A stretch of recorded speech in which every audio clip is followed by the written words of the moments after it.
It's time for TWiT This Week in Tech, episode 234. This week, Resignation, haikus, Apple and Google in a cage match, and why there are no cheerleaders in England. This Week in Tech is coming up next. Netcasts you love. From people you trust. This is TWiT.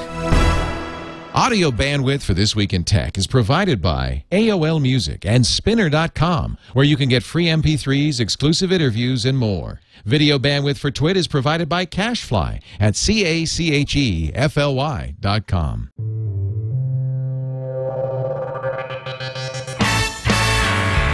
This is TWiT, This Week in Tech, episode 234 for February 8th, 2010.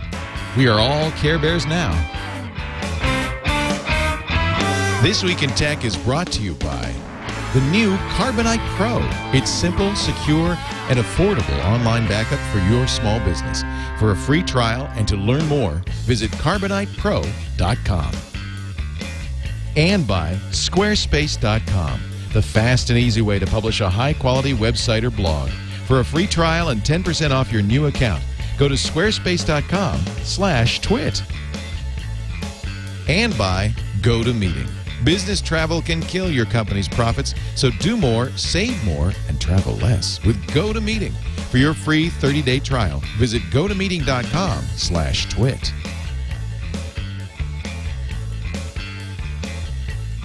This is TWiT, This Week in Technology, the show that covers the latest tech news in an iconoclastic, bizarre, and sometimes fragmented way, and mostly that's my fault, not the fault of the panelists. We've got a great panel today, even though it's Super Sunday. Joining us right now from New York, Mr. Baratunde Thurston. Hey, Baratunde. Brooklyn. Oh, that's not New York? It's Brooklyn. It's part of New York, but it's Brooklyn. But I'm happy to be here. I'm not trying to waste a whole bunch of time For on the it. from the borough of Brooklyn, ladies and gentlemen, Baratunde planet, Thurston. Technically, but who's planet of Brooklyn? The planet, its own planet. Yeah. All right. Well, I'm glad we got that straight because I'd hate to have that get that wrong. I'm here to educate. Also here for the first time, we're really glad to have her, Kara Swisher. Hi. Of All Things Digital, allthingsd.com, Boomtown columnist, and one of the most astute observers of technology out there. So good to have you finally, Kara. Thanks for having me. I'm sorry I haven't been on. We've been trying and trying, but that's fine. Well, you know, I've got dogs and children, so that's sort of my Sunday. Yeah, I don't blame you. Yeah. In fact, you're probably grateful to get away from them. Yeah, indeed, I'm thrilled to be here. Also here, speaking of dogs and children, dogs and Englishmen, Will Harris. What is it they say? Mad dogs. Mad dogs and Englishmen. Mad dogs and Englishmen. Yeah. Will Harris from Channel I don't Flip. have dogs or children, thankfully. This is a show we had to. You can have one of mine. How old are your kids, Kara? 4 and 7. Oh, and they're one little. is actually here and 2 dogs too. So yes, they're little. You know, Indeed. we have teenagers now, and we avoided the dogs until we got the kids to stop peeing on the furniture. I figured once I cage trained my children. So. Oh, very smart. Do you use a newspaper trick? No, cage training works. Just cage. Okay.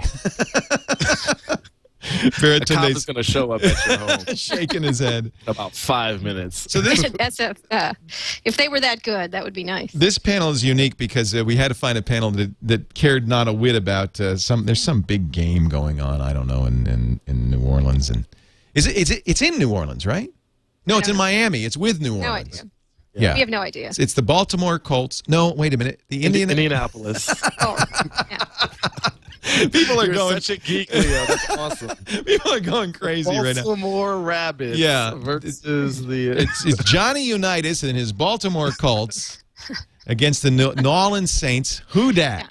Yeah. Who dat? That's all I know. I was saying earlier, there's a Kardashian involved. That's all I know. There's a I would actually love the Super Bowl if it were just all the football scenes from Friday Night Lights strung together. Now that's good. That'd be good. Victory for the Dillon Panthers. That'd be a great game to watch. See, I think even you, Will, would appreciate American football if you lived in Texas and you saw Texas high school football. Mm-hmm. I think so, probably. It has a very unique part in your culture, which nobody outside of America can quite appreciate. Oh, come on. Apart from maybe Britain and cricket. Maybe it's kind of the same thing. Nobody in America cares about cricket, right? Or soccer hooligans. Didn't Britain invent soccer hooliganism? Well, that's getting a little bit derogatory now. But they did perfect it, actually. There you go. Perfected is You the meant word. hooligan in a good way. In a good. What's wrong with that? Yeah. So Baratunde does have to go before the game begins, Okay. but for an odd reason. I'll be live tweeting this cultural event. I like to take moments where everybody comes together and mess with them. So I don't know much about football. I picked Alabama in this bowl game because I just like the state of Alabama over Texas. Had nothing to do with the players or the stats. Good. So I'll be tweeting about the commercials and about very uninformed sports analysis coming from the top of my head. It'll be fun. Actually, I think this was the idea of Luis Oliveira, who's my engineer for the radio show. He said this is upside down TiVo day is what this is. This is the day you DVR the game so you can skip the programming and go right to the commercials. It's true. They're good commercials. They're up on all the websites. They have them all up, all the commercials. Do you remember? Oh, I haven't looked at them yet. I was going to be a surprise. Oh, they're not up yet, are they?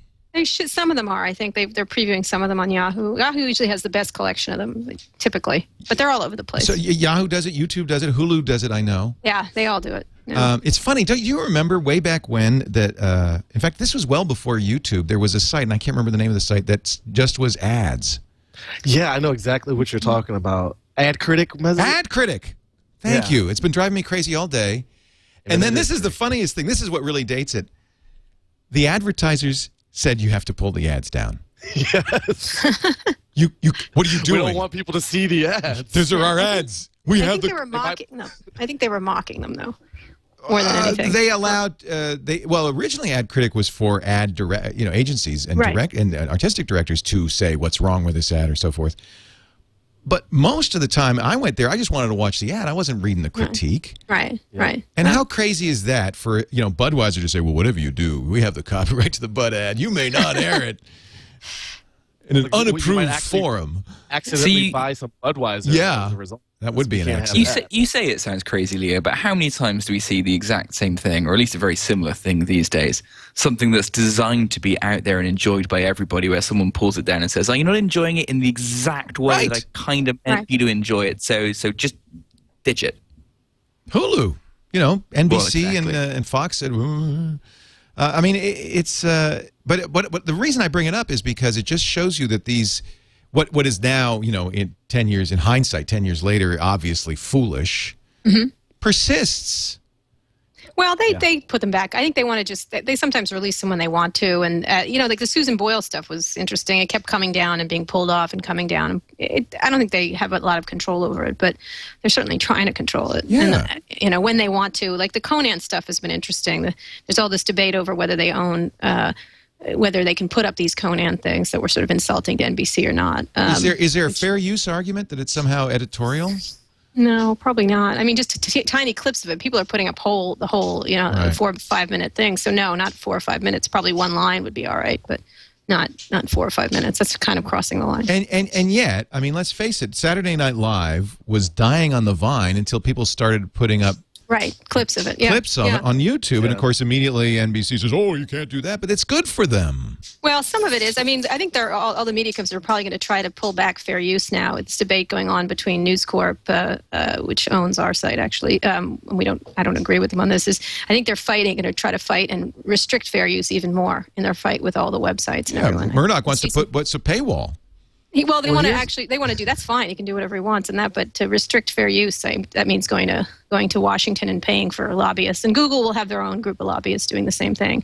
And so that should be an interesting fight this year. What's going to happen to fair use and things like that. It's a lobbyist off. It is. It's the lawyer off. Murdoch claims that Google is sucking the lifeblood out of journalism. You guys are free riding. Everybody always accuses Google of free riding. Takes one to know one. Well, yeah. I mean, I have to say, there's one of the mags that I read in the UK is a mag called Broadcast, which is for the kind of TV industry.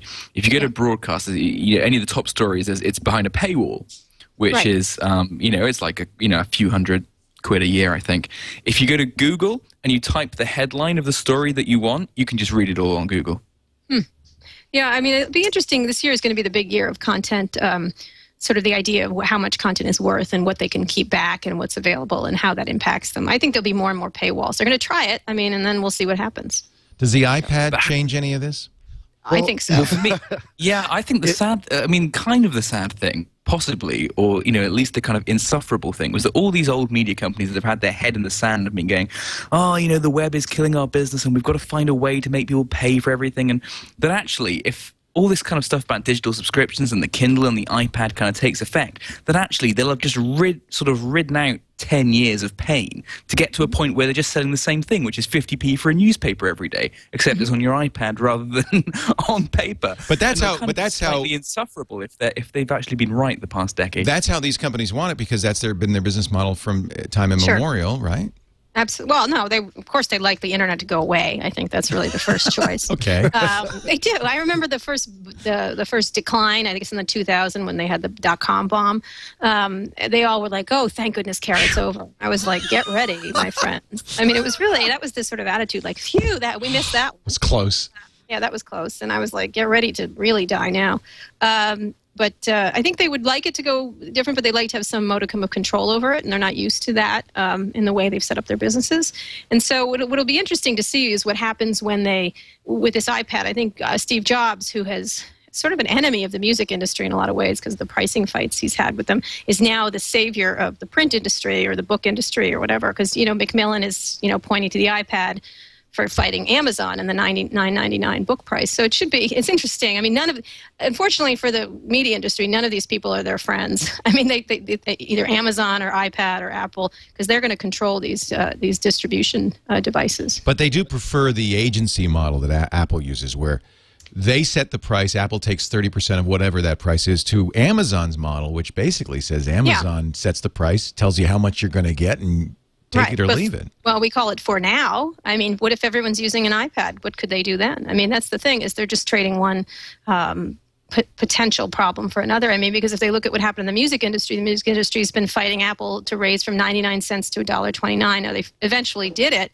but there wasn't a lot of options in paid music. And they had to make a concession, which was removing DRM. Right, exactly. Huge concession. If this thing catches on, and we'll see if it does, hopefully there'll be lots of these, which would be great. But if this thing catches on, and they have, most of the New York Times, for example, comes over, or the Wall Street Journal, or whoever they're talking to, comes over these things, they're in a deleveraged position, I would say. So. I read a great blog from is it Dave McClure? Yeah, who wrote Dave, fantastic this week on how the future of all these companies will be who can build the biggest, most ubiquitous micropayment system. That that Apple is already a long way there with its, sort of, what is it, 80 million people who have credit cards registered in iTunes. They can aggregate the purchase together. They only charge you once every few days, so they pay less money. And that the big competitor to that won't be Amazon, in fact, but will actually probably be Facebook and Facebook's alleged, kind of micropayment platform. Right. Well, they have a lot of alleged everything. Buy, fake flowers and gifts. The Facebook gift economy and a lot of the. Well, you can already buy real stuff with Facebook easy credits, to spend right? Money. Yeah. Oh man, I wish I were in the business of selling bits for real money. I mean, boy, they make a lot of money. Don't laugh at that. High margin. You don't have to make anything. Inane. I mean, I got like a cupcake. I was like, screw that. I want a real cupcake. But I gave you a cupcake. Whatever. They make a lot more money than you think at those. Oh, of course they do. Idiotic presents. Well, who makes money is Mark Pincus of Zynga. Yeah. Makes hundreds of millions of dollars a year selling virtual, farm implements. Chips and whatever. He has a bunch of games, but I think he probably makes more money in the poker area. But yes, the farm, whatever the farm. Hey, don't starve as a nation because of it. Yeah, people just know how to click their way to hunger. We've had our Farmville moment on this show. Yeah, good. Yeah. I gave up. The funniest Farmville thing is the Jason Calacanis fraud or whatever. I did an interview with Jason. Which you didn't fall for that, right? You knew better. I did not. Of course really? not. It would weigh 112 pounds and cost $4 million. I was stunned that anybody fell for that, and I was surprised at how much opprobrium was heaped on Jason for doing it when it was obviously a joke. What was your opinion on that, Kara? I did an interview with him, and I agree. I thought, it was so obvious that it was a joke, and if you read them all together, I mean, it was ridiculous. He was putting solar panels on it. He was having 3 cameras.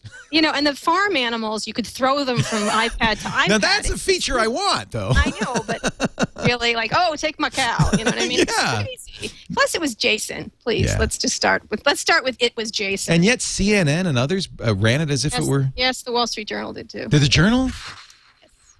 Indeed. Oopsie. Oops. Oopsie. Oops. Nice. It was, they should have checked. They should have called. And in fact, none of them called him, which was amazing. Or Apple, I guess. They may have tried, but. Well, you're not going to call Apple, but if you call Jason, the first thing he'd say. I call Apple. They do answer. Who answers the phone at Apple? Someone who's like, I'm sorry, you used a Google phone to call me.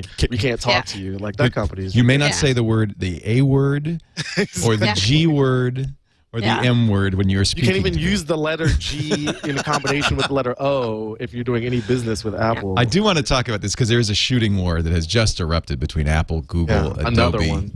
This is nuclear annihilation here. We went to the nuclear option, and it's only going to get worse. I want to talk about that in a second. We've got 3 great panelists here on Super Bowl Sunday. We're going to move fast today because Baratunde's got to live tweet the bowl game. Baratunde Thurston, it's great to have you. Baratunde.com. Kara Swisher from allthingsd.com, and of course from channelflip.com. My good buddy Will Harris. But today's show, and by the way, the smoking light is on. Smoke them if you got them. I have to tell the panelists that so they know they can light up. We actually had a guy, I won't name names, but a well-known industry maven who started rolling a joint during the commercial. Yeah, well, it's not 420 yet. So what country was he in when he was doing it? He was in he's in California, which is, in fact, the nation where marijuana is virtually legal. Yeah. I mean, only a matter of time. I suspect this November. We don't know what you're talking about. What are you talking about? What? When I was in China over the summer, and I asked our guide, tell me about drug use here. She said, what are you talking about? I said, we were walking by a head shop that had bongs. I'm not kidding, in the window. And I said, well, those are used to smoke marijuana. She said, I don't know what that is. I said, okay, fine. You gotta love the Chinese. Yeah. That's exactly, that's what they do. When you say internet censorship, says, no, I don't know what you're talking about. Someone I know was at a meeting at one of the big search companies with the Chinese officials, and they said, when you call up Tiananmen Square or Tibet, no pictures came up, and the guests, the official there was like, oh, that's the choice of the search companies. They want to do that, and they were like, what? They feel it best not to offend our cultural sensibilities. Yeah, they have like something called 3 T's and an F. It's Tibet, Taiwan, Tiananmen, and Falun Gong. Yep. Yeah. And so don't talk about that. In fact, this show just got banned in China. Thank you very much. No problem. That's okay, because they're not interested in Carbonite Pro, our sponsor of the hour. Carbonite Pro, brand new, by the way, from the folks at Carbonite. You've heard me talk for years about Carbonite Online Backup, a great system for backing up your data on your computer. But many people have asked me, well, what do I do in a business? I have multiple computers. In fact, I know people who have individual Carbonite accounts for each computer. There's a better way now. CarbonitePro.com, the same great Carbonite online backup for PC or Mac. The service developed to back up your stuff automatically to the internet. More than 100,000 people use it to back up computers in their offices already, and we thought maybe we should tell you about the Pro version. Just came out. CarbonitePro.com. You could try it free for 30 days. And by the way, we always do this with our sponsors. We really want them to give you the free trial to make sure this is right for you. And I think anybody who's got a product that they're willing to stand behind is going to do that. And that's what's great about it. You can try it. You can see if it works for you. I can tell you, you're going to love it. AES 256-bit encryption before the file even leaves your computer. You choose the key, so only you can unlock it. 128-bit SSL while it's being transmitted. It's kind of the belt and suspenders technology there. And prices for businesses with many computers as low as $10 a month. In fact, it will cost you less for those of you, those 100,000 of you using Carbonite in the office now to back up individual computers. You'll save a lot of money by going the Carbonite Pro method. And a unified dashboard for all your systems so you can see what's going on. You can make sure it's happening. And if there's ever a data loss program, and I like this, each employee can access their own backup files. You'll be notified, of course, as the administrator, but individual employees can, let's face it, people throw stuff away by accident. They don't have to be embarrassed and go to you and say, that report, my TPS report, I threw that out. They can just get it back. CarbonitePro.com. Try it free for 30 days. It is awesome. Kara Swisher, Will Harris, Baratunde Thurston. We're talking about the latest tech world stories. Google supposedly, we'll be watching tonight on the Super Bowl, has got a third quarter ad. Mm-hmm. Speaking of credulous journalists, John Battelle on his search blog posted ad from YouTube, a Google ad that was, I mean, something that's never going to run in the Super Bowl. It was an ad for France, for one thing. Have you seen it? You know, they had a bunch of ads. Well, that's the thing. These were ads they ran on Hulu like a year and a half ago. Yeah, we put them up, I don't know, November, or, you know, it wasn't a year ago. They did a bunch for Chrome and then a bunch for search. They had a whole bunch. These are search ads, exactly. Yeah, you know, you keep clicking and they tell a story of romance or whatever. Yeah, French romance, which, you know, is going to go over well with those beef eaters watch Super Bowl. The best one was the Tiger Woods one. And it shows kind of what Tiger should be searching. It shows the evolution of his downfall through search. You're kidding. It's like, how do you repair the grill on your SUV? It's on the front page of Gawker. It's really funny. I'll go look did at The Onion do that? No, the Onion did not do that. It sounds like an Onion ad. Yeah. Well, in any event, you know, Engadget and a number of other blogs picked up John Battel's post saying, "Oh, this will be the third quarter ad." Well, of course not. This is an old ad. Yeah. The best Google commercial you're never going to see. This is from Gawker. Yeah, it's awesome. Slate V. Oh, this is not an official one. It takes off on the ads that Google did run, the official ads that Google did run. Yeah, it's like a great parody. Oh, we got to watch it. I'm sorry. I have to. This is from Slate. I'll have to talk you through it because it's all music. How to hide facial lacerations. Google search. Band-Aid. Escalade grill work. Oh, this is mean. Oh, this is so mean. How to get bloodstains out of clothing. Out of a green jacket. See, this is the style though of the ad. Oh dear. Oh dear. Now he's searching for the girlfriend. Derek Jeter. Oh, painful. Derek Jeter. Oh no. Okay, I'm stopping right there. This is this has gone too far. The title of the video is called "Is Tiger Feeling Lucky Today?" I'm feeling lucky. Later in the week. Oh my goodness. Zales is where he's supposed to get his wife a diamond. How much for a Zales diamond ring? How much for the entire Zales company? Yeah, she's Really. He's getting Mark Sanford's apology. That's funny. Yeah, it didn't work. Did you see her? She's all over the web and everywhere with her new book. Oh, really? The tell-all? Jenny, yeah. Not the girlfriend? Jenny from the block? No, the wife. Really? Mrs. Stanford. Yeah, she's quite a strong survivor. Oh, Mrs. Sanford, not Mrs. Sanford. Yeah, not no. Tiger's wife. She's like back in Brazil or wherever. Yeah. It's not This Week in Affairs, but sometimes we just get sucked into these things. Anytime, I love to talk about this. That would be a good show. Come to think of it. Well, invite me on because I read everything. You know all the dish? You know, Walt Mossberg and I are huge celebrity gossip site fans. We're just crazy about them, I have to say. It's our share, one of our many things in common. Now I find that fascinating somehow. We like I'm Superficial. That's our favorite one. But you got a great scoop. You got a great Superficial is better than Perez, right? I'm Superficial? Totally. Perez is an idiot. Oh, please. Sorry, Perez, but you are. But Superficial, the guy who writes it, I'm trying to meet him. He's hysterically funny writer, and Snarky as hell. You know, he's hysterically funny, and there's bikini shots all day long. So pretty much all it takes for me. So I like the title. I'm the Superficial because you're ugly. Is that it? Yeah, exactly. It's really fun. Yeah. Oh, bikini shots. Oh, yeah. Anne Hathaway reveals all. But I'm reading it for the text. Let me just tell you. Of course you are. Of course you are. Not the bikini shots. No, of course. The articles. It's the articles. Yeah, it really is. That's why I'm looking forward to the Kindle version of Playboy magazine because it just gets all that, you know. Does anyone read Playboy? Yeah. The black and white renditions will be spot on. It's all those. The 16 scales of gray. It's even more artistic in black and white. Yeah. Why even put the pictures in? And we've degenerated just because of May. Sorry, let's move on. Yeah. No, I'm Kara. I'm going to thank you because I can go way low. So. If it weren't for you, I would never have found out about I'm Superficial.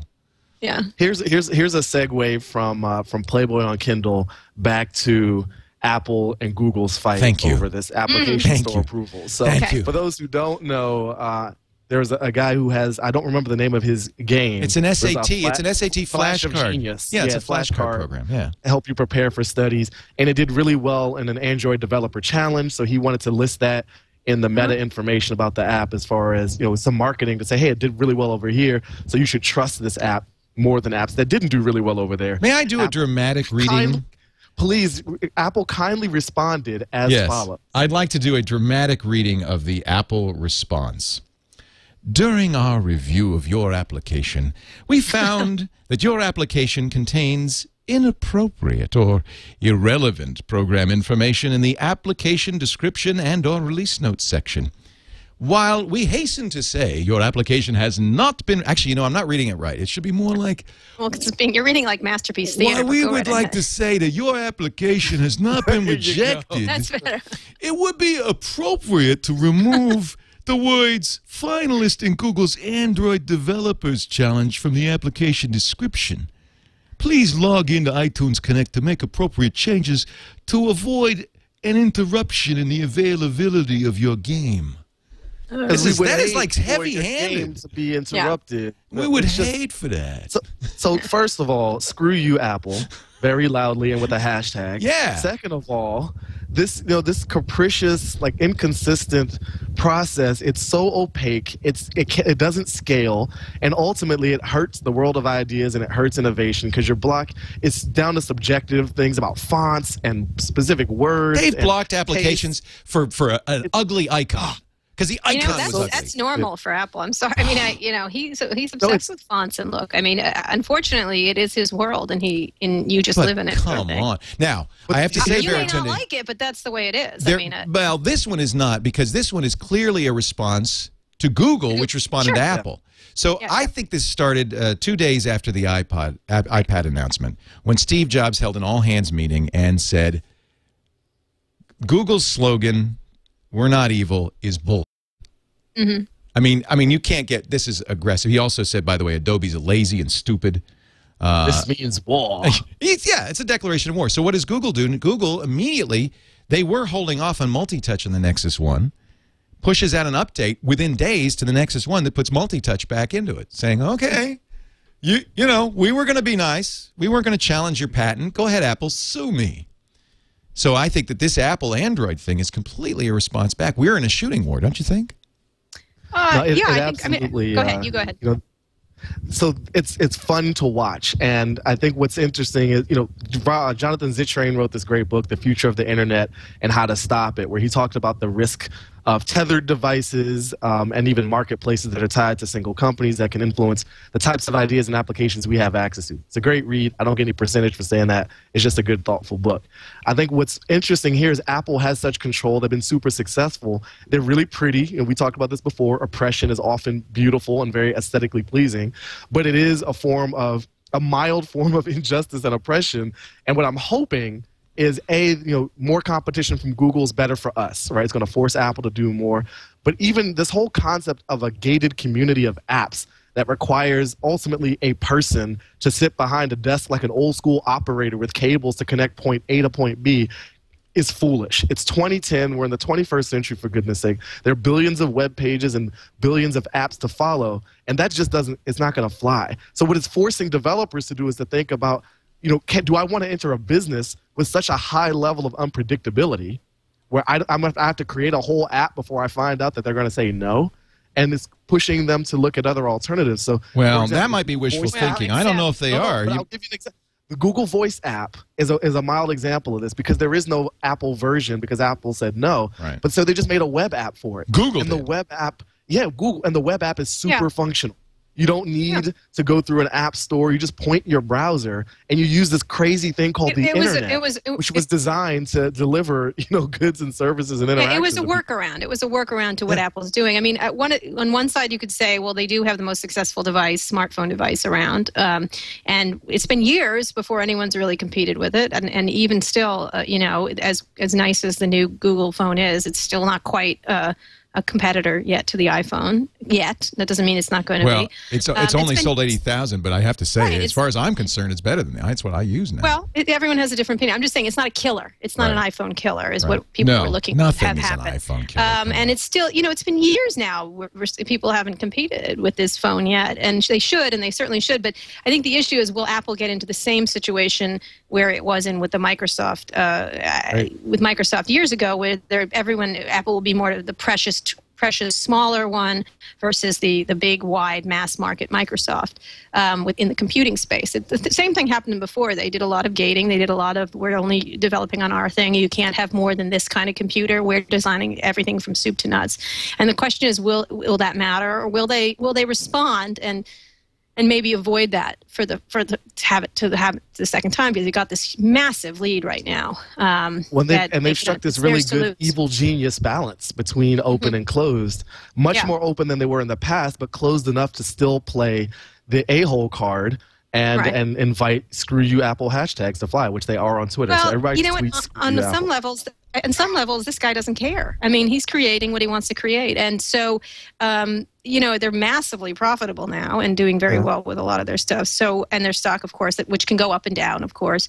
But they certainly are massively profitable with what they're doing. Well, and that's why I think a lot of developers are still in the Apple Store. I mean, they just follow the money. When we made ours, it was no choice. We did the iPhone first because that's what everybody was using. And that's the heartbreaking, what you just said is so heartbreaking. Just my heart wasn't broken. It's just this guy, he had to pull the word Android out of his app's description. Isn't that horrible? He's the Apple gods. Yeah. Like, that's absurd. Yeah. It's not right. And that's what just bothers me. I know it's not business-wise, he's probably doing great, but it's just a sad statement to the level of power Apple has and the flippant ways in which it abuses that power. Well, again, this is not new. This is his entire history, is what he's done. And I'll tell you, him being sick probably and surviving it probably has probably strengthened his, like, you know what, I'm going to do what I want. This is my vision. It sure seems like that. I mean, I've never heard him so outspoken as at this all hands meeting. Enough. He's like, I don't care. I beat liver cancer. Right. So what can Eric Schmidt do to me? Well, I would love to see an all-out war between Apple and Google. Let's just bring it. It is. And I could. And by the way, throw Amazon into the mix because they're at war with Google right now. In fact, I thought it was a huge mistake. Jeff Bezos made a very rare tactical blunder when he yanked Macmillan's books because he was forced. Scary. Well, but then he was forced almost immediately to back down. Yeah. And that's the opening that Hachette and every other publisher, there's only 5 big publishers. Yeah. They're going, this guy's his powder's wet. Let's go. And so everybody's going to go to the iPad. And go ahead, Will. You haven't said anything in a while. Yeah. That was Jeff Bezos' real kind of staring down the barrel of the gun and blinking moment. And this you is could never rare see Jobs blinking, could you? No. Jobs will go down in flames before he'll blink. Absolutely. They'll be beautiful. What I want to see is I want Google to do this. Like, Amazon basically retaliated against Macmillan by pulling not only all their ebooks but all books for a time, right, from their entire online store. Yeah, that's a good idea. So I want Google to do the same to Apple. Like, you want to play this game, Apple? We will erase you from the internet. Like, you're done. Yeah. Now, Kara, don't they have to worry about the Department of Justice or somebody kind of get Apple? Anybody? You can't start doing all of this stuff. Well, no, Google probably is the one in the crosshairs of the Justice Department at this point. Apple's not a monopoly, but yes, they are. Yeah, but it's just at least people down in Washington have this smugness.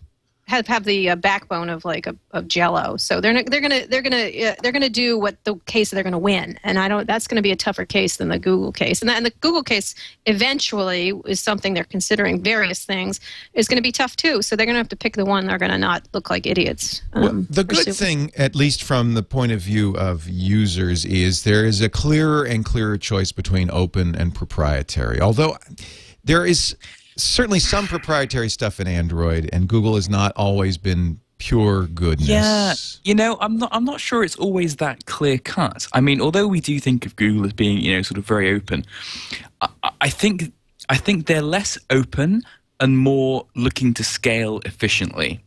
Mm-hmm. I think what always strikes me, my personal anecdote of the difference between of Apple and Google, is that when Apple's looking to scale something like the App Store, it scales it by just having hundreds of people sitting in a room approving apps really, really, really quickly, and that getting it right and making sure that every single app meets sort of all their approval processes down to the text that goes along with it is the most important thing for them in scaling that quality of experience. If you look at someone like Google, we've had a personal experience with YouTube where there's you can get licenses to sell your own ads against YouTube videos. You're talking about Channel YouTube, Flip, your business. Yeah. And YouTube has rolled it out to maybe like 2 people in the UK. And the reason they haven't rolled it out to more is because they can't scale it without machines. They haven't built the technology yet. And so rather than scale it up and just throw people at the problem, they would rather do it in an efficient manner. And that's no less open or closed than anything that Apple has in the ecosystem. It's just they want to scale it using technology, not using people. And I think that's what Google is doing with, looking at Android as well. You also have to think about all these companies. You'd like to have these, you don't have to, we turn everything into a ridiculous horse race that they're once against the other. Google's all over Apple Maps. It did not come off the iPad in this iteration, or at least the launch. Although Steve didn't really mention Google when he said he did. It was at the launch. They showed it. They showed the Maps. I saw the word Google. Street View. I saw the word Google. He said our maps. He was very clear saying our maps. I guess, but this is, of course, what technology people like parse over ridiculously. Hey, that's my job. What are you talking about? I know, but it's still in there. The maps are still in there. Yeah. And they're no, very I agree. He useful. didn't pull it. Although, what about this rumor that they want to replace Google with Bing? I mean, that's... They could. That, of course, rumor. Thank you. You need to actually report a story out and find out if it's actually true before you write it. But that's just nobody's confirmed it. This is another one of those magic tech crunch stories. But I mean, I think that putting them one against the other is just typical of us as reporters to do that. The fact of the matter is, I used to send a friend into like a Best Buy, and people come up to you, and I turned to the person. I said, "This person is not your. You know how friendly they are." And I said, "This is not your friend. They don't want to help you. They want to sell whatever the stupid device they want to sell today." And so none of these companies are your friend. They want to do what's, these are not your friends. They want to do whatever it takes. In fact, they have a fiduciary, they're all publicly held, publicly traded. They have a fiduciary responsibility to their stakeholders to maximize profits, period. The difference, period. And you don't have to say anymore, except that the difference is in the business model. And Google even pointed this out in a recent blog post. They said, however, our business model, we succeed when you use the web more. And so openness is almost built into Google's business model, because all they really care, they don't so much care that you use Chrome versus Safari versus Firefox. At least I hope not. Today. They care that you use the web more, and the point of Chrome is to give you a better experience. But all they care about is that you surf the web, because they're going to win no matter what. Whereas Apple wins when you use Apple products and only Apple products. But the fact of the matter is Google has 70-some. Listen, I mean, let me just make disclosure. I live with a Google executive, and I'm frightened of the company. You know what I mean? It's just like, when you have 70-some% of the market share in search, and you have, 90-some in Europe? I don't know. What is it? It's some ridiculous amount in Europe. And most countries, they have these massive things. They can do whatever they want. And so whether or not they do or not, or whether it's in their interest to be that way, there's still this massively powerful company. And it's not who runs it today, it's who runs it in 10 years. I mean, if they decide all of a sudden in their algorithm that everything that has pink in it is what we're going to, it's a situation. It's a situation where I think they don't accept the fact that they have such power over the internet, and they think they're benign. And whether they're benign or not depends on who's running the company at the time and what's going on or anything else. So I think more competition against Apple. I think you're exactly right. I think Apple in maybe a decade's time, when Steve is perhaps not the person at the top running it, is going to be a very, very different company from where it is now. And Google too. Maybe I should point out at this point the New York Times editorial that came out on Thursday from former Microsoft executive Dick Brass, who was the guy who ran the tablet division at Microsoft, really hanging out some dirty laundry at Microsoft, saying, well, we created ClearType, but we were told by a Microsoft executive that they'd only roll it out if he could have the employees and the technology in his division. The Office guy said, ClearType makes me sick. It'll never appear in Office over my dead body, and on and on. But the point that Dick Brass made was, and I think probably a good point, that Microsoft is essentially a dysfunctional company. And I wonder if that's just, look at it's almost like a business cycle. Look what happened to IBM. Dominant, over time becomes less dominant. Doesn't go away. Microsoft's never going away. They made $6 billion last quarter. But they're not, in this whole conversation, they're not a player. They're kind of become irrelevant. And I wonder if in 10 years we'll be saying the same thing about Apple or the same thing about Google. Well, I think what's really interesting is that nobody has the ability right now to kill anybody else off. if you look at, Google's market cap is what it was. Just a quick Google is. 150. Ironically, I googled it. Is about 168 billion. Wow. Apple's at 177 billion. Neither of them has got enough cash to make a dent in the shares of the other. Right. So they're kind of locked. But you would have said the same thing about Microsoft 10 years ago, and the same thing about IBM 30 years ago. This is not on. It's hard for us to imagine their hegemony being shattered, but these things happen. Maybe. I mean, Microsoft's market cap is still above, almost double. It's kind of above 300 billion. Yeah, something like that. Which is crazy. So if Microsoft chose to realize a lot of its assets, but that's it the could point. buy either of them. That's wouldn't the point. that be amazing? That's the point, though. They're just like, I don't know. I mean, they're not. Although you have to give them credit. Bing is a nice effort. It is. No matter how you slice it. I mean, it's something Yahoo should have been doing for years now. But they are trying to make some efforts that are actually innovative. Talk about damning with faint praise, Kara. Nice effort. Bing is good. I like Bing. I use it. It's really. I'm saying it's something that they can't get much traction, although they've added market share a couple percentage points because they're so small. It's really difficult. And I think that if Yahoo had done this and tried to differentiate themselves from Google, that it would probably be a different story. Right. But I think they're trying on some levels, and I think it's real. They're just really good at operating systems, is what they were good at, and Google's really good at search. And so that's what the problem is. You become really good at one thing, it doesn't mean you're going to be good at anything else or particularly successful. The operating system is being replaced by the cloud. It's become less important. That is a problem. Except for that's a little problem. Sure. We are all Care Bears now. Is that a tweet? You're getting ready for the game? We are all Care Bears now. No, we said we were living in the cloud. That's what the Care Bears did. Oh, I'm sorry. Apparently, I missed that cultural reference. I'm sorry. Yeah. That's cool. We're here to help you out. You didn't enjoy Care Bears? I'm younger than you fellas, and apparently I missed the Care Bear revolution. Yeah. I was Captain Kangaroo. Oh dear. If you make a bunny rabbit reference, I'm ready. Okay. Mr. Green That's Jeans. a great show title, by the way.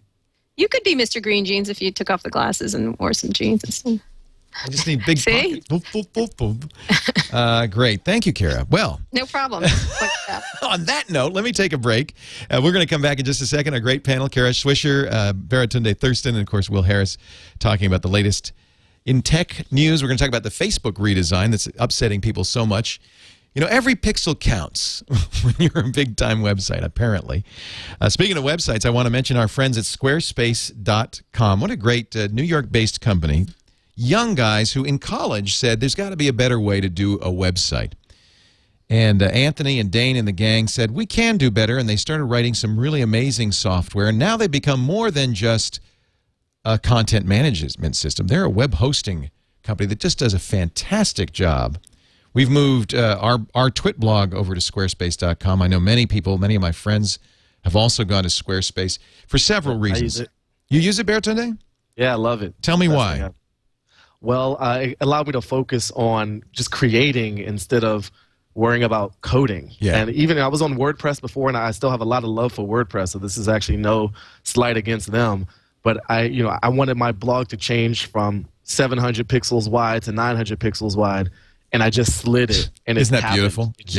It's just easy. It's kind of like that big red Staples easy button, but for real. It was like just a lot easier to focus on the creation of the content and not so much the coding and design of the infrastructure. With Squarespace, you start, I don't know, they have 10, 15 templates, beautiful templates, but the point is that you're not stuck with that because you immediately, with drag and drop, can modify. There are 14 templates, 60 styles. You can so easily modify your site.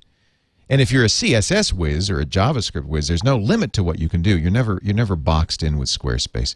Beautiful sites. All you have to do if you want to see what Squarespace is capable of is go to the samples on the Squarespace site. Go to squarespace.com/twit, and you can do all of this. In fact, you can try it free for 2 weeks. No credit card necessary.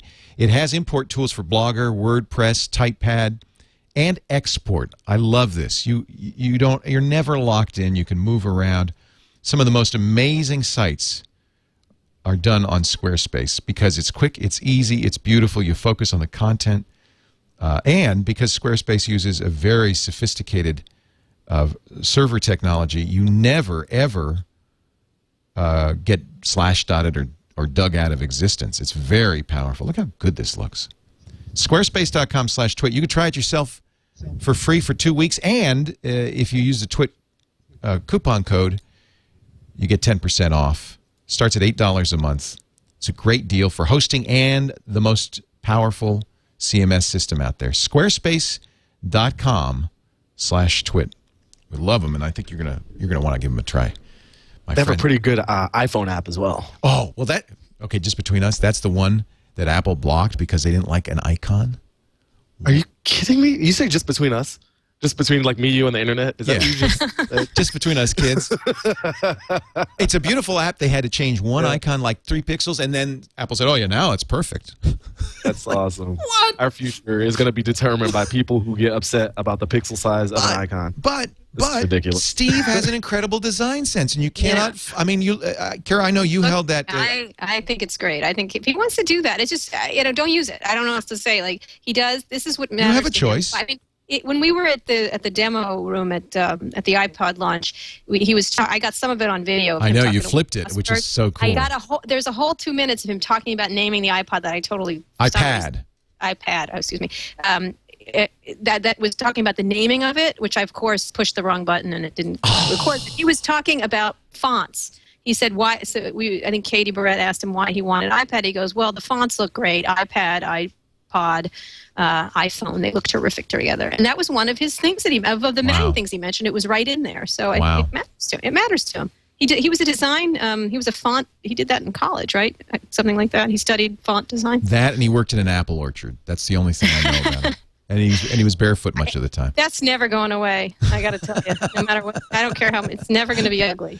No, and I admire him immensely for that. And I guess you're right. You have a choice. You cannot use Apple. The problem is, as much as we geeks may moan and groan about the closed system, Baratunde, do you use an iPhone? I absolutely do. I told you, oppression's delicious sometimes. And it was the best tool. I mean, I had the G1, I had the MyTouch, and both of those were severely underpowered devices that just couldn't handle what I needed them to do. I mean, this device needs to be a mobile media production studio, and they didn't have enough RAM or enough processor power to do all the live coverage and photo taking and tagging and everything I wanted. So I got in bed with AT&T very reluctantly and very sadly. And I deepened my relationship with Apple, a company that I both love and hate in equal parts, depending on the moment of the hour of the day that I'm talking about. Can I say that? That sounds like a lot of my past relationships. It is. It's pretty. It's complicated. It's complicated. It's the complicated. The very best one. It's a love-hate thing. Why are you torturing me? So I have switched. I switched about 3 weeks ago to the Nexus One and have not looked back. I'm really happy with it. There are a handful of apps I miss, but I can't. When I get the iPad, I'll have those apps. Phone. It's a terrific phone. I love the Nexus One. It's fast. It's. What do you do about synchronizing media with iTunes, especially like Audible content, podcast syncing? The one exception is Audible. Albums, music. There's a program from DVD John, the guy who cracked the CSS code. He wrote it. That's nice. He wrote it. No, this is legal. No, there's nothing piracy in this. Okay. He wrote a program called Double Twist that looks just like iTunes. It synchronizes the phone. It moves media over, photos. It works perfectly. It even does playlists. The only thing it doesn't do is Audible, because Audible DRM is not supported on Android yet. But I have it on good authority. It will be very soon. That will be the last piece of the puzzle for me. I mean, multi-touch was big, and once they added multi-touch, I've been very happy with it. And you don't buy TV shows or movies from iTunes that you want to see portably. Do you watch those on your iPhone? I do. Yeah, I watch most television on my iPhone. Oh, see, so you can strip the DRM out. There are a number of ways to do that on both Windows and Mac. Basically, using the analog hole, so you play it back. iTunes, you actually do it in iTunes. They're plugins for iTunes. It'll take a while. Okay. Yeah, it's faster than real time. Oh, it is. Okay. Yeah, depending on your Mac. But that doesn't bother me. And see, to me, this is why the iPad is going to be a great. I'm not going to carry the iPad on the subway, but there's a lot of. To me, I can see carrying the iPad to do that. This phone is kind of small, so. But you know, I do have the iPhone with me. You know why? There's one. It's this Words for Friends, a Scrabble thing. I can't stop playing it. A game forces you to carry an entirely extra device. It's sad, isn't it? No, it's no worse than carrying a DS or something, right? Say again. Isn't it worse than carrying a DS? It's like this is my game machine.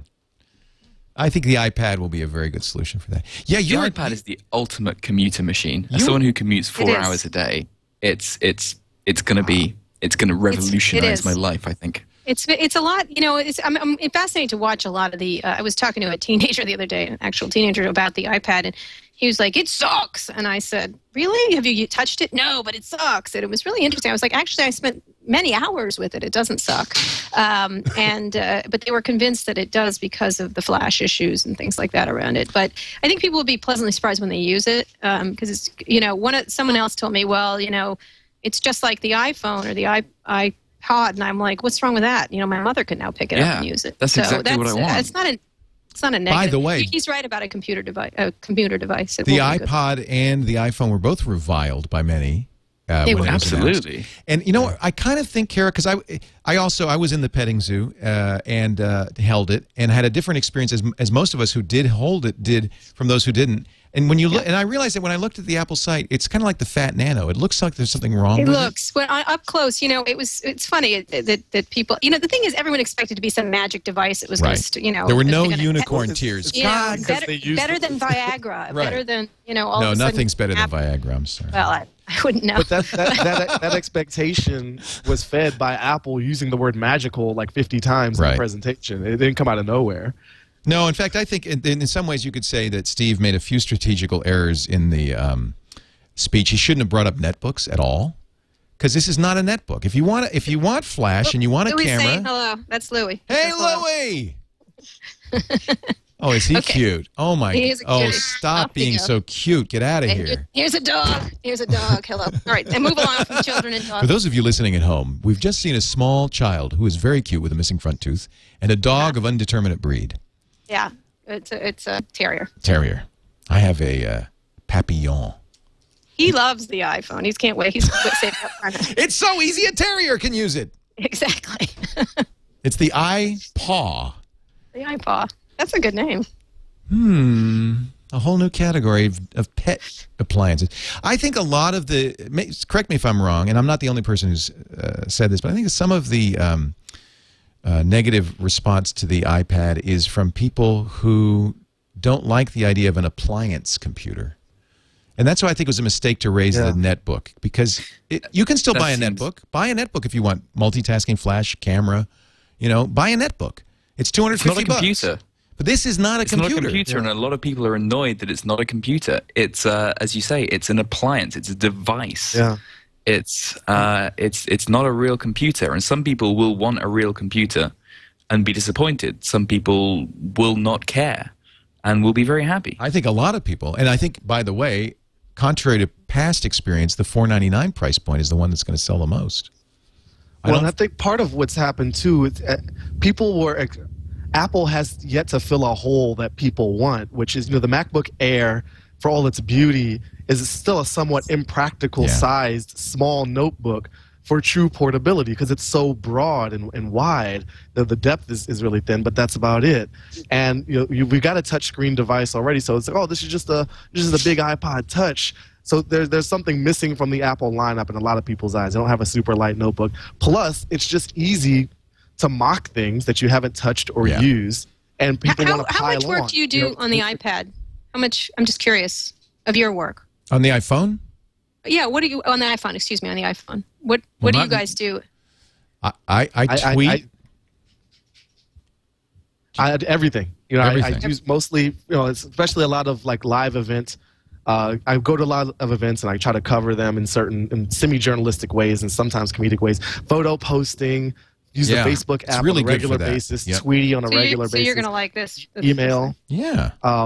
But I would say there was a great post on a site called Emergent by Design, which a woman, Vanessa, I don't know how to pronounce her last name, Mimis, M-I-E-M-I-S. She has a post called iPad, Overhyped Flop or Case of Great Design Thinking. And she waited to weigh in, which I think also a lot of people didn't do. They saw the keynote, or they saw a live blog covering the keynote, and they're like, I hate it. And just like you were saying, Kara, have you touched it? Have you used it? No, but it sucks. Yeah. Like, how do you know that? I don't need facts. Yeah. So she waited and read all of the top criticism and praise. And it was really a smart and thoughtful post kind of in defense of the iPad. The key hook being, it's not just the device. The iPod didn't explode in sales until iTunes was launched. It's all about that. There was a gateway to connect content to the device. It's the channel. So it's the iBook store will be an interesting test for this. The connection with the existing iTunes App Store will be a big test, but we won't really know is the ultimate truth that no one can really ever admit to. Yeah, and it's got to be out in the wild. I think people have to see people using it to see if they like it. I mean, there's one from Plastic Logic that's coming that's quite beautiful too. I mean, would it be great as a lot of these things? That's what. Well, there are. I mean, gosh, there were 12 of them at CES. That's going to be great. They're going to be great. And if they start to come down in price to a much lower price point, it becomes really interesting. That's, beyond the iPad and the elitism attached to it. When these things get to be really inexpensive, it becomes incredibly interesting, and as they develop, I think personally in these and the pad is mobility the key element here? Is that Kara? Is that what pushes this? I think so. Be able to move around a house with one instead of being tethered to all kinds of things. I think that's in a perfectly wireless world. I mean, you got to sort of weirdly enough give Bill Gates some credit because he's been talking about. I found an old piece I did from a CES from a badillion years ago where he kept pushing the tablet format, and unfortunately, what his problem was he really did. Oh yeah, he loved it. I feel so sorry for Bill. No, he spent like half a decade. He had a stylus. It was running Windows, and don't feel sorry for the world's richest man. No, but he was really never feel sorry for a billionaire. That's just a rule of life. He was really behind the notion of mobility and portability. Do you remember, Kara, that CES was the one that they dropped a house like the Wizard of Oz in the parking lot of CES? A house, but probably it was a whole house, and they had in each room they had Microsoft Home, and they had a mom in the kitchen with her tablet. They had dad in the living room with his tablet. They had Junior in the bedroom with his tablet, and they were all sitting there. These Stepford people, and the journalists would track through and look. There is a great video called Future Vision or Future Productivity Vision. I'll have to send you the thing. It's on YouTube. That Microsoft did of all. I use it a lot in speeches because it really does show a world where a tablet is at work, a tablet and other devices, especially screens on walls everywhere, which I think is also a thing that is coming in a very big way. And you should watch it. It's called Microsoft Future Productivity Vision or something like that. Is this the one from 2019? I think so. It goes, it's kids in India and kids in that one, and they're trading back things. And then there's a really funny spoof that IGN did, about the whole thing that was even I've funny. seen this. Yeah, I remember seeing this. Yeah. There's one where they have the guy with the little. Anyway, it's a great video, but you should all watch. I put it up as that one and then the spoof at the same time, which the spoof was even funnier. Allthingsd.com if you want to see that. That's it. Hey, Microsoft's always been good at making concept videos. Not so hot at getting these products out into the market. They should maybe go into video production work. Really they've always had that great. In fact, that was one of the things Dick Brass said is that he knew that the company was in trouble when they got the CEO of the company to wiggle his tush with Jerry Seinfeld in a commercial, and it was like, this is not good. No, those are bad. This is not good. Yeah. Hey team, I've got to go comment on things I don't understand right now. It's time to play football. Okay. And that is the web, commenting on things you don't know. That's what we all do. Really? Baratunde Thurston is at baratunde.com. Catch his comedy act in is it in Brooklyn? I perform all over. I host a weekly show in Times Square. People can check that out at sagecomedy.com or just find my website. The latest gigs are up there under live appearances. And thank you again. It's always a pleasure. Really an honor to be on here with you, Kara and Will. I've listened to you and read you both for a long time. So thanks for letting me play. Really great to have you. Enjoy watching the hand egg. Grown man. Yeah, hand egg. Is that what you call it? Hand egg? Yeah. Okay. Remember, Kardashian. You just put a poisonous name into my head so many times. They're going to cut away to her 100 times. You know that. Her and her butt. They're going to do it. Well, she's sitting down. Very good. Unless she's she'll get up. Say something. Knowing her, she will in fact get up, turn around, and wait. Yeah. Oh, she'll get up and cheer. Oh yeah. All right. Thank you, Baratunde. It's great to see you. What are you doing there, Will? What is that? What is that? I was saying that's definitely the best thing about the Super Bowl is the cheerleaders. Yeah. I just saw a study of NFL football that said that the total action on the field part of the 3-hour television broadcast is 11 minutes, and the total amount of cheerleader time, Will, you'll be very disappointed to know, is about 20 seconds. Really? They don't sit on it very It's long. like a wasted opportunity. I know. I mean, they actually had last year they had a big NFL event in London at one of the big London stadiums to try and sort of, I don't know, turn English people onto NFL.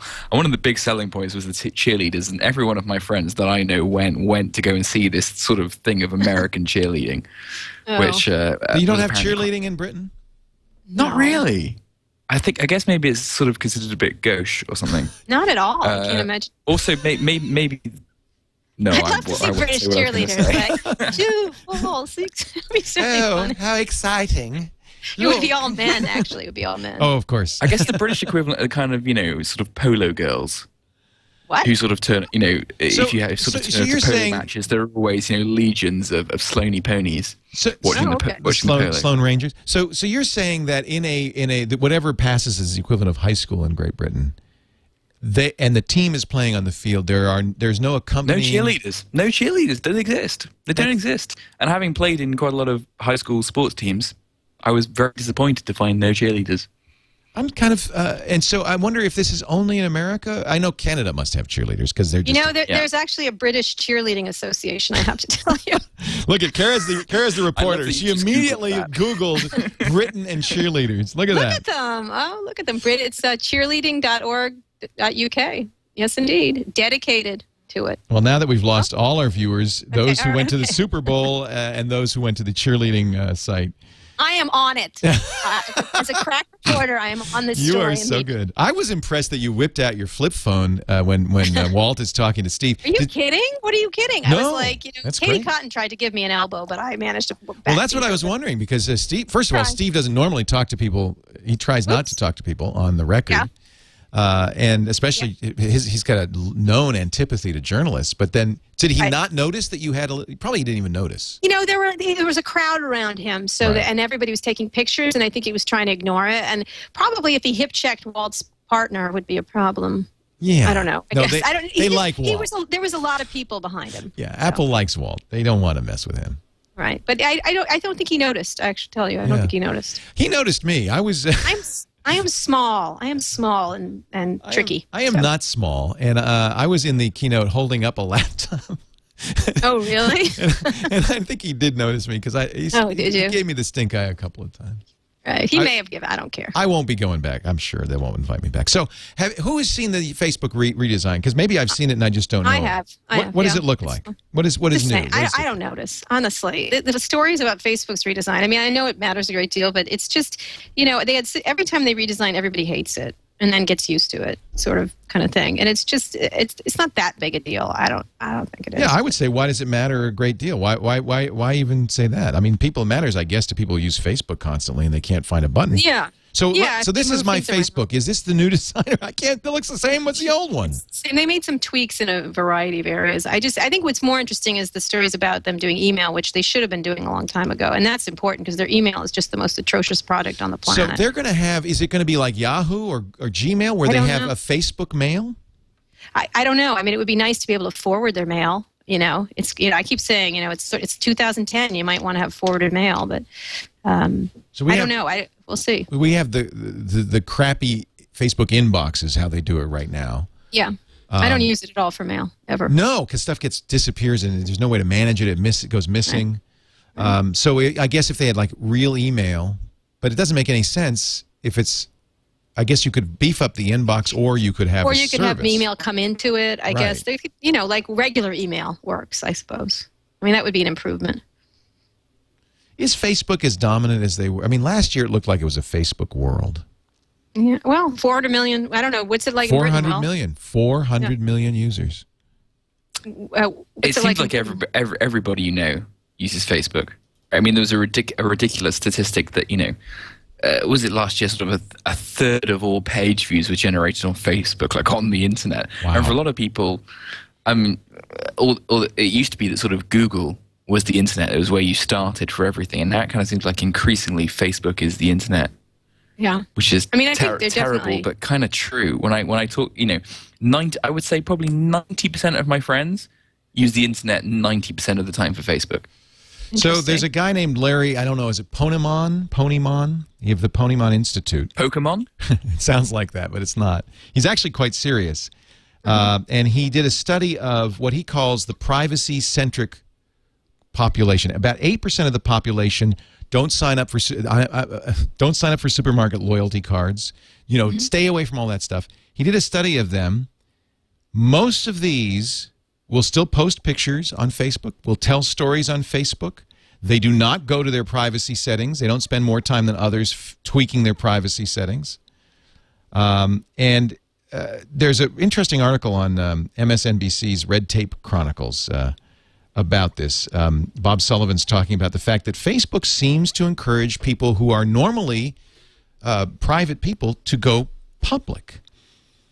Well, just your friends, right? I mean, that makes sense. Well, that's the illusion. Is it really your friends, though? I mean, this is part of the problem with Facebook is you get the feeling that only your friends are seeing it, but in fact, marketers can see it.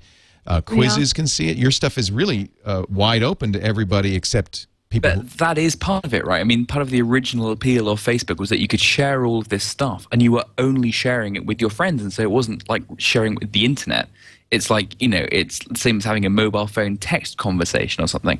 I think what Facebook has been, you know, arguably disingenuous in doing is opening all that stuff up to the wider world, because now you kind of get a more web-like experience in terms of sharing your private stuff, but you think that you're sharing it in a much closer confines. Sullivan talks about, I think that one of the issues being in some studies they've shown that people will put information such as how many sexual partners they've had on Facebook, but not give it to a researcher to put on Facebook because they don't want a human to see it. So there's this kind of illusion that it's not really a person. I'm just putting it on a website. Yeah, I don't consider Facebook for a lot of privacy. I mean, that's interesting, but I mean, most people really don't care what they put on Facebook. It seems, especially younger people don't care. They put everything on there, and it's where they live. It's their little address book of the internet. It's their little home on the internet. You know, I think someone like me who's been around for 109 years, I get Facebook fatigue. I don't have time. But certainly, if you've grown up in that paradigm, it's the way you interact with the internet. It reminds me a great deal of how people used to interact with AOL a million years ago. Because that was sort of your home on the internet for a long, long time. You wrote a great book on AOL, didn't you? Yeah, two of them, in fact, because I'm a glutton for punishment. But I did the rise and the fall, pretty much. Right. And, you know, AOL had all these things. A lot of the social profiles, they were very crude, but they had the buddy lists, they had the chat, they had a wall kind of thing. So they really did pioneer a lot of this stuff. It's just a question of if once people get used to it, they move off. They certainly did off AOL within seconds when something better came available. But Facebook's been really effective at creating this home on the internet that I think is really interesting. I mean, I think it's another interesting thing has happened, that people do want to feel a place that they're safe and or at least they feel even they're if there's safe. An illusion, it's just an illusion, but they've had that no, illusion. of course, that could be scraped so easily. I mean, that's the right. So. Pew study came out. It's called Social Media and Mobile Internet Use Among Teens and Young Adults. They did 2 telephone surveys in September focusing on teens age 12 to 17 and then 18 and older. Blogging among teens and young adults has plummeted to half what it was 3 years ago. Yeah. And they're using Facebook and Twitter. Yeah, that's probably right. That's where everything is going these days. Yeah. And I think there is this kind of lowered expectation of privacy. I think people just say, well, it's out there. I don't care really if it's out there, especially young adults. One of the reasons I'm paying attention to this is, besides the fact that I have teenagers, I'm going to do a seminar in a couple of weeks for families about what kids are doing online and what the consequences and risks might be. And we still don't know, do we, really? Well, they do a little bit. I mean, it's like any kind of humanity. It's just a younger version of them. But, I mean, one of the things that I just did an 8th grade class at my kids' school, or older kids, and, you know, there was a lot of the name-calling stuff goes on these things between the schools and stuff like that. You know, very typical of what you'd expect them to do when they had other means of doing it. It just gives them super tools to be doing the things that they should and shouldn't be doing. But a lot of it was just, where are you at? What are you doing? Right. Here's my picture. You know, a lot of it's really mundane. And then it moves into dementia, like demented behavior in a very small group of people. So I don't know if it's so different. It's just the tools are really good to be able to share. I want to talk about a grown-up who used Twitter to resign his job this week in just a moment. But before I do, I want to mention our friends at Citrix who do a great product called GoToMeeting. You know, they do the wonderful remote access stuff. Go to my PC, of course, the high-end enterprise stuff. GoToMeeting uses that same backbone of technology to make it possible for you to meet, accomplish stuff without the mind-numbing, and bank book breaking travel that normally is involved in business. You know, business travels could just be so expensive, not to mention the stress and strain. I use GoToMeeting all the time. We actually use it on some of our shows. It's a wonderful way to share sales presentations, product demos for training. You know, you can have the program on your system. The other guy doesn't. You show her how to use it on your system and then say, okay, now I'm going to give you control. Go ahead and play with it, even though she hasn't installed it. The nice thing also is it's very simple for somebody to use. If you don't want a client to be jumping through hoops, if you want to show them a PowerPoint sales presentation, you're not going to make them say, go through 3, you know, install software and do all this. This is very easy. You send them an invitation in email. They click a link, or you can even do it while you're on the phone. You say, go to gotomeeting.com. You're there. Okay, press the join a meeting button. Now they're seeing your screen. They see your presentation just like you're there in real time. You can give them control. Mac, PC, doesn't matter. And at $49 a month for as many meetings you want, as long as you want, this is really going to save your company money. I want you to try it right now. Absolutely free. For 30 days, you go to gotomeeting.com/twit. Give it a try. Show your boss. Do it with the clients. You can unlimited meetings. By the way, also includes voice over internet and free teleconferencing with this. Gotomeeting.com/twit. I hear a dog. Yeah, that's 2 of them, actually. So. Gotomeeting.com/twit. We thank them so much for their support of This Week in Tech. Leo, yes, Will, go ahead. I was going to say, I have to say, I actually was on a GoToMeeting last week. I think more and more people are a using very good this. experience. Yeah. We've had pretty miserable weather here in London, and the idea of trekking across London to go to a meeting was pretty grim. And so I had a GoToMeeting, and I got everything done, and it was pretty pimp. Kara, are you in New York? I'm in San Francisco. Oh, you're lucky. See, those people back east all are just snowed in. We don't care. Yes, they are. Walt sent me some great pictures of it's like 4 feet of snow. It's amazing. Yeah, it looked like crazy. Like his driveway looked nuts. He sent pictures of his driveway and the walkway and the street, and it was pretty. I used to live in D.C., so it was a big snowstorm for them. Is Walt in D.C.? Yeah, he lives in D.C. Oh, I didn't know that. He used to cover the Defense Department. Oh, really? You know That's that. cool. Yeah, he did. That he just became sort of this geekish person, and he was covering the Defense Department and wanted to do this instead, and everyone thought he was nuts because that was like a big beat, covering defense. So, and a good choice for Walt, I'd say. Oh, yeah. I always say that too. Technology been very, very good to me. Yeah, he covered national security more than defense. He covered State Department. Actually, that's a fascinating beat. Yeah, he did. He covered Jim Baker, I think, during that tenure. Wow. Yeah. So it's been kind of sad to watch the transfer of power and the demise of Sun, which was one of the great, the great companies. It was. Created by hippies, had kind of this hippie mentality, and yet did servers that ran the internet. They still run much of the internet. Yeah. But just struggled in recent years, and finally basically went out of business, acquired by Oracle. The acquisition's now going. Scott McNealy wrote what I thought was a surprisingly personal and a little indulgent, but that's what you'd expect from something highly personal. And Scott McNealy. But go ahead. It was totally Scott McNealy, because he's wasn't been so shy over the years. Yeah. It was very funny to read it. It leaked out, I guess, the farewell. It leaked out, yeah. Yeah. Scott leaked it out over his Facebook, probably. No, he sent it out to like 400 reporters. Oh, did he? I'm assuming. I got it from an employee, actually, of Sun. Yeah. But it was. Let me see if I can find it because I could read some passages. But then the funniest thing is the CEO, Jonathan Schwartz, resigns via haiku on Twitter. I know. My Little Pony was very amusing, I have to say. Why do you call him My Little Pony? Oh, I don't. It's fake Steve Jobs does. It's really funny. Oh, good. It's because of the ponytail. He calls him. Yeah, My Little Pony. It's a perfect nickname. It is kind of, Yeah. Schwartz twittered, "Financial crisis, stalled too many customers, CEO, no more." Yeah. Wow. Was that like Haiku Thursday? It's a new. I'm deeply moved. Yeah. I'm deeply touched. Yeah. Touched. It is sad. I have to say, Sun was started by very well-meaning people, brilliant technologists, That last line could be CEO at fault, but I don't, Yeah, we never. won't say that.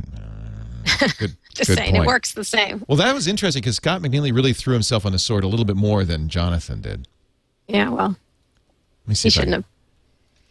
Scott McNeely, farewell, gang. When I interviewed many of you for employment at Sun over the years, one commitment often made was that things will change above, below, and around you faster than any place you've ever been.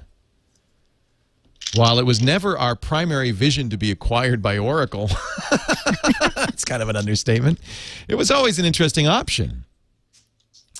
So what do I say to you now that this is happening? And it goes on for many more paragraphs of nostalgia and strange references to the Eagles, the dress code. It's interesting. Did you guys publish it on your blog or? John might have. Probably he did. Yeah, I think he probably did. It was a good note. I read it. I did read it. It was a good note. It was, you know what I liked about it? It would have been very easy for him to write something impersonal, and and what he That's really not like did. him. No, He's always been a character. He's always, He's a remember when he character. posed in an outfit, like a superhero outfit? Right. And, we had him on stage at D a couple of years ago, the very beginning, maybe a long time ago, 7-8 years ago. And he was, he was, as usual, hysterical and very forthcoming. And at the time, it was just starting to really decline. And he was pretty forthright about the situation then. So I found him always to be that way. Not that, I don't know if they could have done anything about it, but he certainly didn't hide from what was happening. What did happen?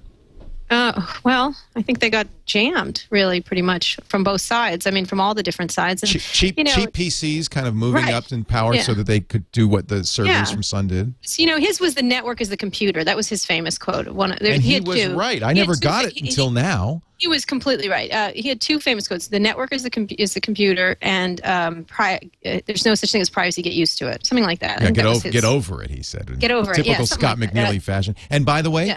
both were He's right. right. Yeah, he definitely was right. I think they just got jammed. I mean, it's hard to be in that sort of muddy. It's in any kind of business to be in that muddy middle is really tough. They probably should have gotten acquired on their terms many years before. There was some, possibility of Apple buying it at one point, and IBM. There were all kinds of rumors. I think they definitely were in talks with all these people for many years, and they just didn't take the opportunity when they should have. Because of they sort of were proud of themselves and thought a lot of themselves. So that always happens. Yeah, well, that's coming back to the discussion we had earlier about the fact that there's a kind of natural life cycle to technology companies, and To some technology companies, certainly. I mean, Microsoft has been around for a long time, considering since the early '80s. but it is moving faster. I think Sure. that it's accelerating so much that you cannot. It's very hard because what happened to Microsoft happens very quickly. It's happening to Google, which is you succeed wildly beyond your wildest dreams. You grow immensely. You suddenly get huge market share. And then you find it very difficult to innovate because suddenly it's all about protecting what you've got. And a smarter, younger, brighter, hipper company comes along and... Well, I always subscribe to the Kenny Rogers school of the world, which is, you got to know when to fold out, know when to... Gotta whatever, know that's when to hold them, know when to fold them, Nice. know when to walk away, know when to run. Yeah, I was a DJ for Very many nice. years. You know what? That is one hell of a song. It is. It's the best song ever. It kind of Kenny. says it all, doesn't it? It does, man. Whenever I'm thinking, I'm like, no one. Anyway, just saying. Let's see. This is a PC World article. That's NPD Group study that says, I was surprised at this. Most e-reader owners are satisfied. 93%. Oh, they like that. They love them. Well, do you have an e-reader? I don't yet. You don't? I used them. I don't like the Amazon. I don't like black and white and no touch screen. I'm sorry. I'm just not going to. Yeah, see, that's why you're going to love the iPad. What about you, Will?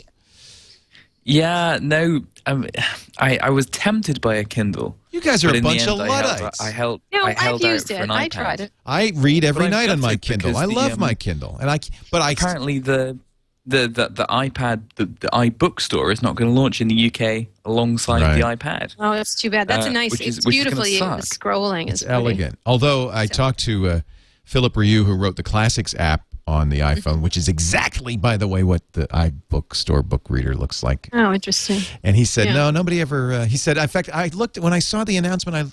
I said, maybe I missed an email. And he went back through his email saying, did Apple contact me? No. Yeah. No. Yeah. Nor did Will I don't know Shipley. I don't know if you can patent. You can't. page turning.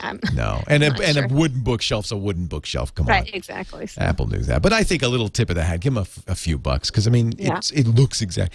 However, now let me ask you this, Kara, because you and I have both held the iPad, but you spent a lot more time with it than me, and I guess the one question people have is it going to be easy on the eyes? People say no, an LCD is not easy on the eyes. You cannot read it for hours. The Kindle, that's its chief advantage. That is an advantage. Definitely, the e-ink technology is easy on the eyes. It's definitely easy on the eyes. I don't know. I haven't used it for 9 hours, so I'll get back to you when I've watched a movie. Yeah. But I've used my iPhone certainly for many hours watching. Well, I watched all of Heroes across going to Europe one time. Yeah. The first season, so I didn't have a problem with it. I don't know. But I don't know. I haven't. Reading is more onerous on your eyes. I think, but I love the page turn. I love the aesthetics of it. The little. We'll see. I haven't used it for enough time to know. Okay. I can't imagine reading 9 hours in a row. But I think more games.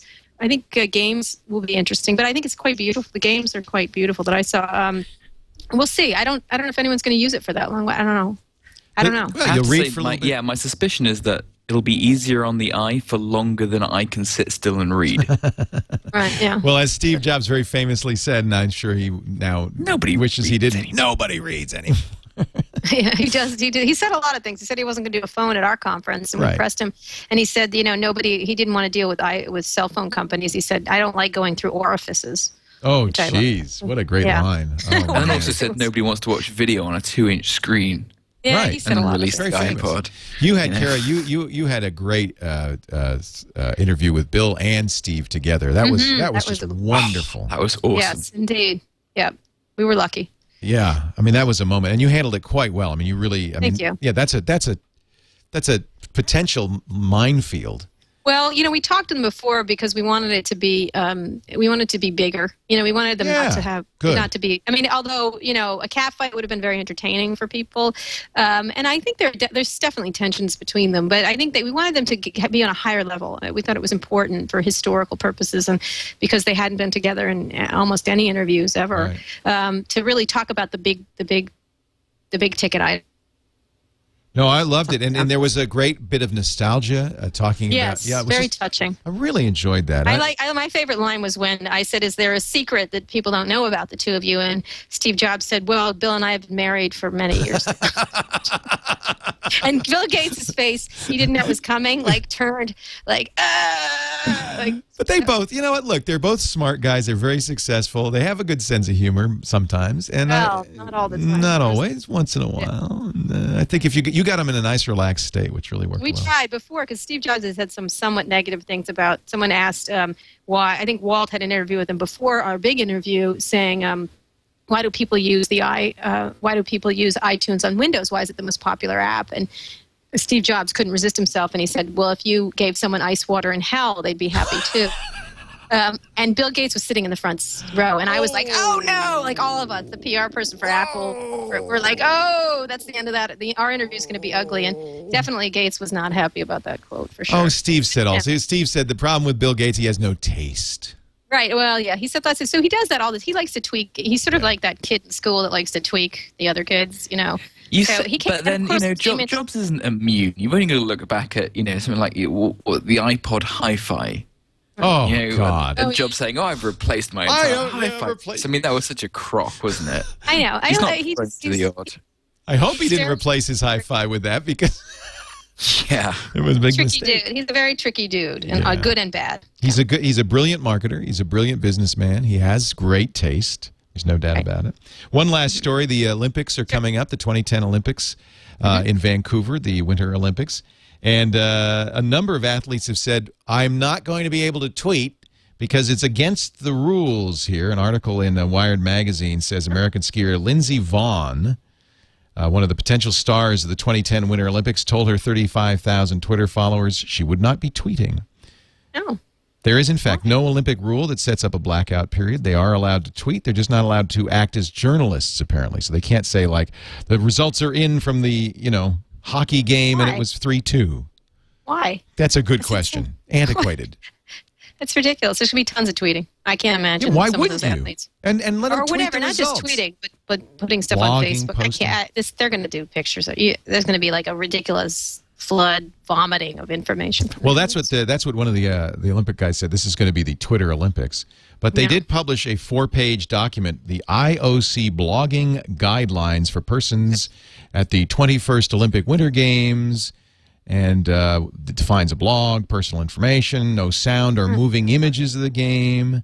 Oh my God! Yeah. Bite me. Yeah, Jesus. bite me. That's a good word. Bite Come on, it's so ridiculous. What if someone uses like a little flip camera? And it was so wide. No, with you the can't. People behind the scenes. They've sold those rights to Pepsi-Cola. You can't. Yeah, but some skiers behind the scenes where they go down the slope and they go, "Hey, I'm about to go down the slope. Wish me luck." Like, well, it reminds me of our discussion about adcritic.com, which is that the people are still not getting it. It's amazing. Well, NBC. What can we say?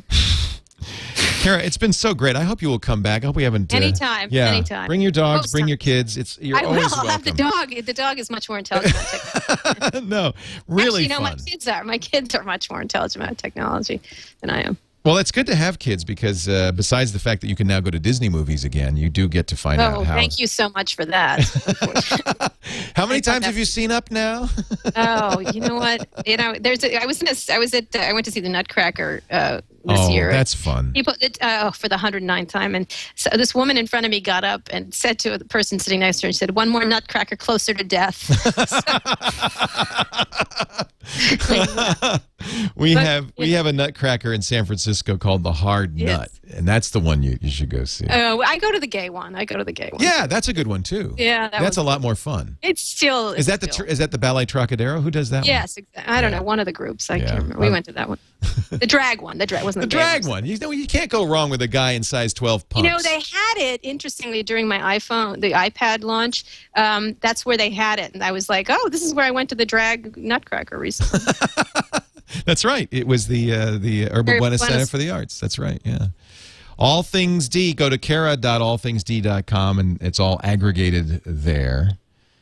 There's Jason coming by. There he is. iPod prankster. Jason Calacanis talks about tweets. Thank you, Kara. We really appreciate you being here. No problem. Thank you so much. Will Harris, always a pleasure. I had to bring a Brit on because we knew you wouldn't care about that. What do you call it? Hand egg? Yeah. It's not big on my list of priorities. Hand egg. The big hand egg Super Bowl is tonight. But who cares about that? Go Colts. Oh, at least he knows Colts. who's playing. Are you for the Colts? Really? Not the New Orleans? How could you be for the I Colts? don't even know. I have no idea. I just heard Exactly. Colts. Will, all you have to do is go, who dat? And you'll be a pro. Who dat? Who dat? Which the NFL, just, by the way, says you know we that own. was just wrong. Do that again, because that was just wrong when you did that. Did I Let's do it again, Will? Who dat? That was just wrong. I like it. Let's make fun of the British people. Thank you. I love you too. In this segment. If you really want to see a good Nutcracker, go to England. Will is at channelflip.com, where you can watch TV on the internet. It's an amazing thing. Twitter.com/Will Harris. Oh, I forgot. I should say the Twitter handle. Twitter.com/Will Harris with one L, but two R's. And Kara is on Twitter as well as at Kara Swisher. Thank you, guys. I appreciate it. Thank you all for being here. Don't forget, Macworld Expo is coming up this week in San Francisco. I will be there giving the Macworld Live keynote, and we're bringing in some of my friends. It's going to be a lot of fun, including Adam Savage of the Mythbusters, Roger McGuinn, the founder of the Byrds and great folk artist, will play. Heather Gold, the comic, will perform her classic. Macs are Christians, and Windows is the pagans. I can't remember what it is, but it's a classic. She's funny. She's cool. We love Heather. And Leo, if we wanted to watch you live keynoting, and where would we right do here? that? It'll be 2 p.m. Pacific at live.twit.tv. That for you people, that is, I believe, 2100 UTC, British Standard. Our John Patchkowski will be there to 2 cover p.m. to it. 10. Who will? John Patches. Oh, Patchkowski. we'll get Patchkowski up on the stage then. Kiki Stockhammer will perform as well. He's got great eyebrows. I will seek him out for his eyebrows. No, go look at the picture on the website. That's why I hired him, essentially. You know, when a guy's got great eyebrows, who the heck cares what else he's got? I hired Peter for his, grimace, and I hired John for his eyebrows. Wow. That's pretty much it. Yeah. That's how I do things here. Peter's no shabby in the eyebrow department either. He's got good eyebrows, too. Yeah. It's a requirement for working on this website. Apparently. You got to look at it so you have the look, like, we're really watching you, technology. Yeah. We got our eyes on you. Allthingsd.com. And also Kiki Stockhammer, who was the demo goddess for the Amigo Video Toaster for so many years. And she's got a great rock band called Warp 11. They're a Star Trek rock band. We're going to be doing that. Yep, it's February 12th, 2 p.m. Pacific, Moscone Center North, Harbor Room 134. And then after that at 5:30, it's our TWiT meetup at The View, floor 39, the Marriott Marquis. That's 5:30 to 8:30. Wow, that's a nice place, too. Yeah. Oh, yeah, we only have the best venues. I swear. So that'll be fun. Come by and say hi. I'll be there, and all the TWiT folks will be there. I guess that's all the plugging I have. Watch the show live.twit.tv every Sunday. We normally do it at 3:15 Pacific, 6:15 Eastern time. We did it a little earlier today because there's some game on. And you can also, of course, subscribe on iTunes, the Zune Store, everywhere. Just go to twit.tv. You'll find out all about it. I'm Leo Laporte. Thanks for joining us. Another TWiT is across the goal lines. Doing the TWiT. All right. Doing the TWiT, baby. Doing the TWiT. All right. Doing the TWiT, baby. Doing the TWiT. All right. Doing the TWiT, baby. Doing the TWiT. All right. Doing the TWiT, baby. Let's go round